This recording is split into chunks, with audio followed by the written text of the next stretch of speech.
नमस्कार दोस्तों, मैं हूं आपका अपना विनोद कुमार तुषार और आप देख रहे हैं बढ़ते बेक ऑफ कदम मेरे साथ। आइए जानते हैं इस समय की विशेष खबर।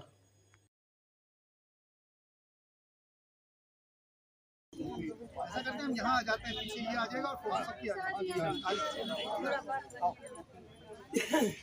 फोटो आएगा, चलो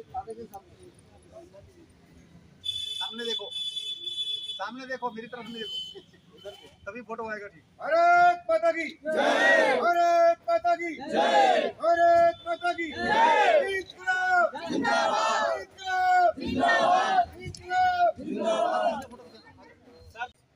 ये आपका जो योगदान आज तक सभी मजदूर भाइयों ने दिया है समाज के लिए, उनको याद किया जाता है।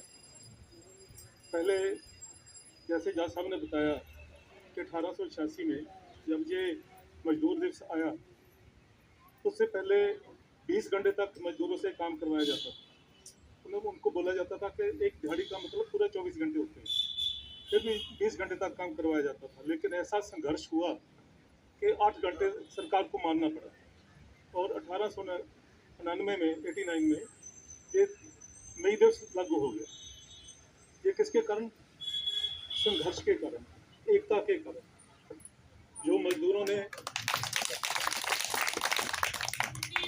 समाज ने ऐसा संघर्ष किया अपने हक के लिए, वो पाकर आज भी ऐसा समय है कि आप एक होकर संघर्ष किसी भी हक के लिए, वो आपको मिलेगा।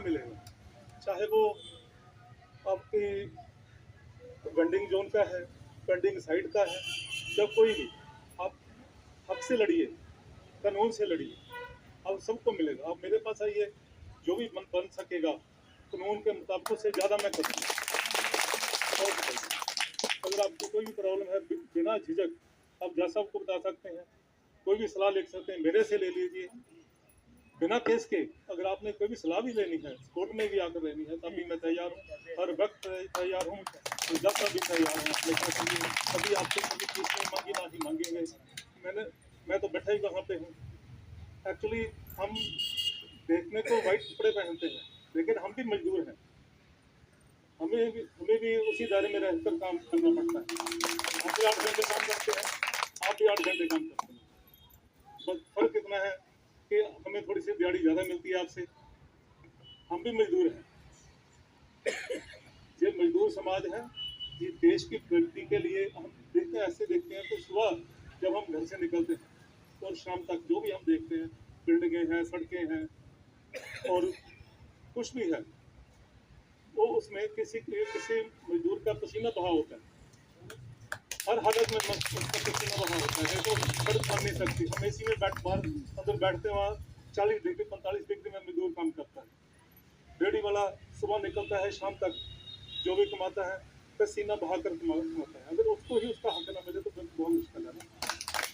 इसलिए आज खुशी हुई है किसी के काम के लिए, आपको जरूर उसका फल मिलेगा।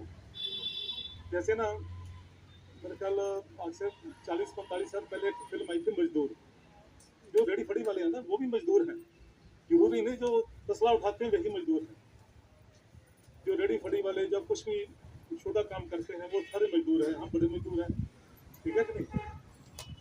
उसमें एक फिल्म आई थी मजदूर, उसमें इतना बात बोली थी, गाना था बस शायद वो उस फिल्म का, आपने तो नहीं देखी होगी किसी ने शायद। वो दिलीप कुमार की फिल्म थी, उसमें गाना था, हम मेहनत कश इस दुनिया से जब अपना हिस्सा मांगेंगे, एक खेत नहीं, एक बाग नहीं, हम सारी दुनिया मांगेंगे।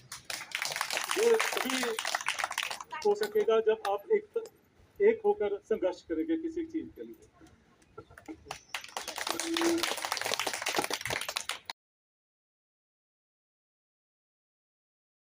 8 घंटे ही काम करना पड़ेगा। वहीं से ही 8 घंटे जो काम दिन का चल रहा है। इसके बाद 1899 में फ्रांस में कॉन्फ्रेंस हुई मजदूरों की। वहाँ भी उन्होंने मांग रखी कि इनके लिए साफ सुथरा माहौल होना चाहिए। जो वुमेन है उनको मैटरनिटी लीव भी या मैटरनिटी बेनिफिट मिलने चाहिए। हिंदुस्तान में 1923 में सबसे पहले चेन्नई में अंतर्राष्ट्रीय मजदूर दिवस मनाया गया। वहाँ मजदूर किसान दिन ऑफ हिंदुस्तान का सबसे पहला उपराला था जो मई 1923 में ये प्रोग्राम बनाया गया। उसके बाद भारत सरकार ने इस दिन को नेशनल हॉलीडे डिक्लेयर करके छुट्टी कर दी सभी सरकारी संस्थानों में, ताकि मजदूर एक दिन को अच्छे तरीके से मना सके। अंतर्राष्ट्रीय मजदूर दिवस ये पहले जो कानून थे वो आप लोगों के हक में थे। अब ऐसा हुआ है 2019 में 2020 में ऐसे कानून बन गए हैं कि अगर मैं आप उनको बारे में डिटेल में बताऊं तो आप खुद हैरान हो जाएंगे। सबसे तो पहले इन्होंने एक किया है कि जो फैक्ट्री का मालिक है, इंडस्ट्री का मालिक है, उसके लिए ज़रूरी नहीं कि आपको पक्के समय के लिए रखे या पक्का मुलाजम रखे। वो कभी भी आपको निकाल कर बोल सकता है कि हम तो आपको घंटे प्रति काम लेंगे, जहाँ हफ्ते में 10 घंटे लेंगे या 20 घंटे लेंगे। ये और आपको भी पता ही नहीं है, मैं दो गल आपको बताने जा रहा हूँ कि फीस पता कितनी रखी है। पहले 23 रुपये सी, 23 रुपये 1 घंटे के पैसे मिलेंगे। अब इन्होंने क्या किया, अप्रैल 2025 से लागू होना था, क्या लागू कर रहे हैं 30 रुपये 1 घंटे के, यानी कि आप 8 घंटे काम करोगे तो आपको मिलेंगे केवल 240 रुपया। आप हिसाब लगा सकते हैं कि आप फैक्ट्री में काम करोगे, जहाँ काम करोगे, क्या 240 रुपये में आपका गुजारा हो जाएगा? एक कानून बन चुका है। दूसरा, पहले हम स्ट्राइक कर सकते थे 14 दिन का नोट दे के। हम इससे जो हमारा स्ट्राइक का अधिकार था उसको भी तकरीबन इन्होंने लगड़ा जा बना दिया है। पहले 14 दिन का नोट दो, फिर 60 दिन स्ट्राइक नहीं कर सकते। अगर सरकार दखलंदाजी करेगी, जहाँ कोई आपसी तालमेल से कोई सरकारी संस्था बीच में आएगी, फिर भी स्ट्राइक नहीं कर सकेंगे। 23 अप्रैल 2025 से आपके जो आप मजदूर हैं उनकी जो डेली डीसी रेट है वो भी रिवाइज होने थे। कहीं ना पंजाब में रिवाइज हुए, ना चंडीगढ़ में रिवाइज हुए। 11,700 रुपये चल रहा था, अब वही चल रहा है। बल्कि पंजाब में तो स्ट्राइक भी हुई, नोएडा में स्ट्राइक हुई है, पानीपत में स्ट्राइक हुई है।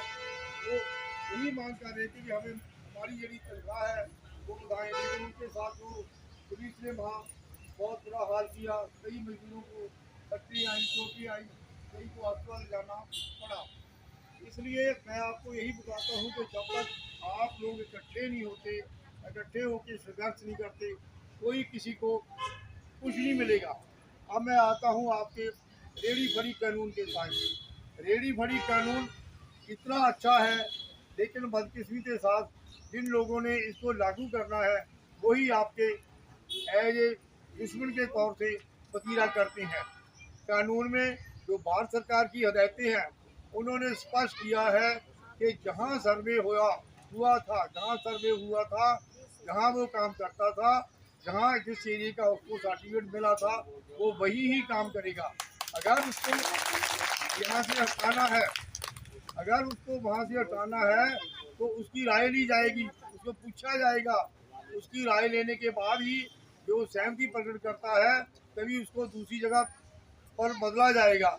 लेकिन यहाँ कुछ भी नहीं होता, ना कोई सुनवाई होती है, ना कोई नोट्स होता है। हम हाई कोर्ट में भी जाते हैं, वहाँ भी कोई इतनी सफलता नहीं मिल पाई। अब सुप्रीम कोर्ट में इस केस को लड़ रहे हैं। जैसे हम चाहते हैं कि बुजुर्ग है, गरीब लोग हैं, हैंडीकैप्ड है, उनको इमीडिएटली उनको सांस मिलना चाहिए, लेकिन यही भी कोई काम नहीं होता। टाउन वेंडिंग कमेटी में आपके जो मेंबर हैं 4-5, मैं आपको ये विश्वास दिलाना चाहता हूँ कि वक्त आने दो, टाउन वेंडिंग कमेटी में सारे के सारे मेंबर ਤੁਹਾਡੇ ਵਿੱਚੋਂ ही लेके जाऊँगा, कोई भी अपनों बंदा नहीं हो सकता। अभी पहले ही हाई कोर्ट में डट डाल देनी है 2 महीने पहले कि जो असी इलैक्ट करेंगे, जो साड़ियाँ रजिस्टर्ड यूनियन इलैक्ट करेंगे, वही लोग टाउन प्लानिंग कमेटी के मेंबर बनेंगे। और अगर ऊपर से किसी को भी हमने टाउन प्लानिंग कमेटी का मेंबर नहीं आने देना।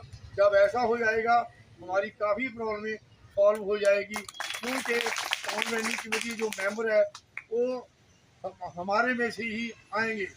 दूसरा, हम सरकार को ये भी मांग रखेंगे कि जो 60 साल की उम्र से ज़्यादा है, हैंडीकैप्ड है, फिजिकल हैंडीकैप्ड है, उनसे कोई पैनी फीस ना ली जाए, उनको बिल्कुल मुफ्त पैनी फीस दी जाए।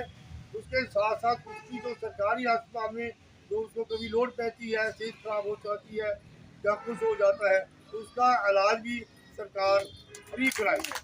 इनके पास पैसा बहुत है, अभी 50-52 करोड़ रुपये लगभग इनके पास है, लेकिन आपको पता ही नहीं है क्या करते जी। कारें ले लेते हैं, गाड़ी ले लेते हैं और कुछ ले लेते हैं, लेकिन जो उस पैसे का आपको फ़ायदा पहुंचना चाहिए, आपके आपके पास कोई फ़ायदा नहीं पहुंचता। हमने लड़के उस फंड को भी ऑर्गेनाइज कराना है।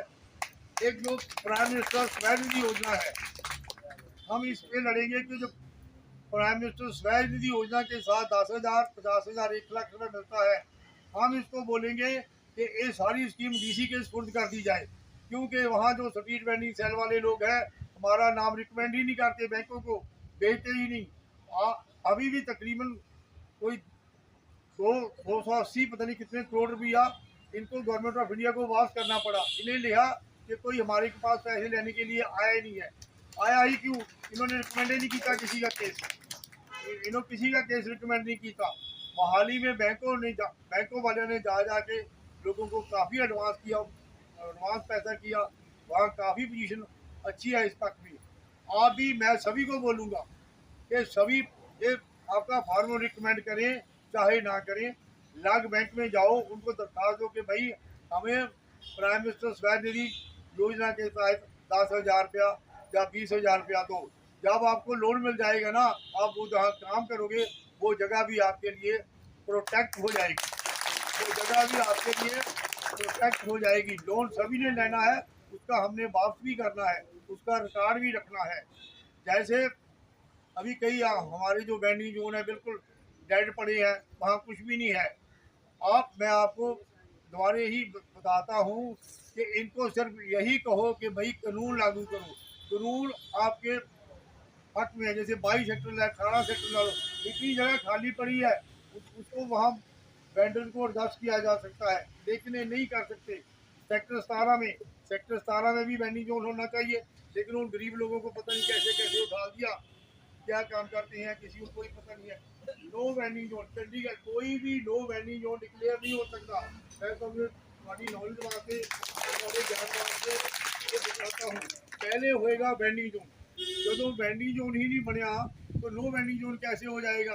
पहले वेंडिंग जोन बनेगा, जे उस वेंडिंग जोन को हटाना है, वहाँ से रेडी फड़ी वालों को तब्दील करना है, तो इनको नोटिफिकेशन जारी करना पड़ेगा। उन जो रेडी फड़ी वाले उनकी सलाह लेनी पड़ेगी, सलाह मशवरे के बाद ऐसी जगह पर उनको शिफ्ट करेंगे जहाँ उनका रोटी रोजी ठीक चल सके। म्यूनसिपल कॉर्पोरेशन कानून में इनके अपने बनाए कानून है, इनके अपने बनाए रूल कहते हैं कि अगर राम सिंह को 20 सेक्टर से 19 सेक्टर तब्दील कर दिया, 20 सेक्टर में वो महीने का 10,000 रुपये कमाता था, लेकिन 19 सेक्टर में वो 5,000 कमाता है। जो घाटे की भरपाई है एक कॉर्पोरेशन करेगी, म्यूनसिपल कॉर्पोरेशन करेगी, इनका अपना कानून है, इनका अपना कानून है जो मैं आपको बताता हूँ। लेकिन ये किसी कानून को नहीं मानते, किसी रूल को नहीं मानते, कुछ भी नहीं मानते। दूसरा एक ये भी हम मांग करेंगे जैन साहब से कि हमारी यूनियन के लिए वहाँ छोटा मोटा बैठने के लिए जगह मिले, ताकि हम वहाँ लोगों की समस्याएं सुन सकें और म्यूनसिपल कमिश्नर के कोल DRC के कोल या और जो भी संबंधित डिपार्टमेंट है उनके पास अपनी जो प्रॉब्लम है वो ले जा सकती है। आखिर में मैं